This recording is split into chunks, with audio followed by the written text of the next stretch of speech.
or a specific drug to be useful as a therapeutic agent, it must not only selectively act on a receptor, but it should be able to produce a pharmacological response.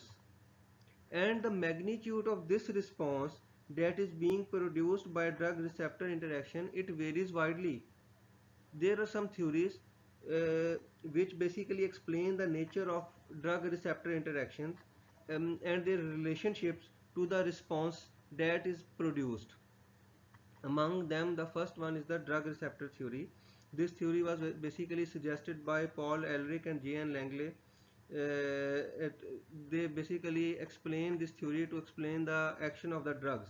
So the theory suggests some points, and the essential components of this theory are that in order to produce a pharmacological response, drug must reach to the receptor. Second point was that the drug is always specific to its matching receptor, and the third point is that a drug receptor specificity depends on the chemical structure of the drug. So they basically suggested that drug receptor interaction is basically a mutual molding of drug and receptor, like a lock and its matching key. The structure of the drug is basically a key, and it is related to the correlative structure of the receptor, which is basically a lock. And only one key can fit into one lock. It means that only one drug is specific to one type of receptor. Next theory is receptor occupation theory.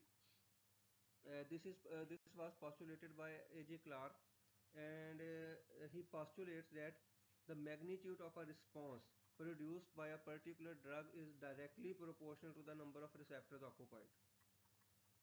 It means simply that maximum response will be achieved when total number of receptors is occupied.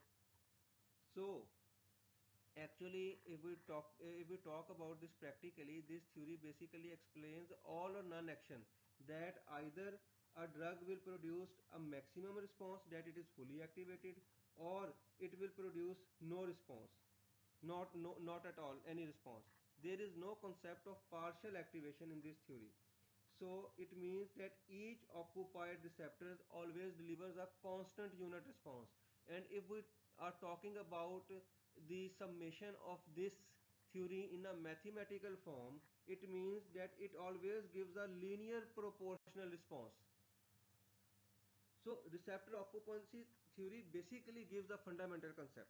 This is a fundamental concept, that occupancy, regarding the occupancy of receptors, but it is very simplified. It is oversimplified.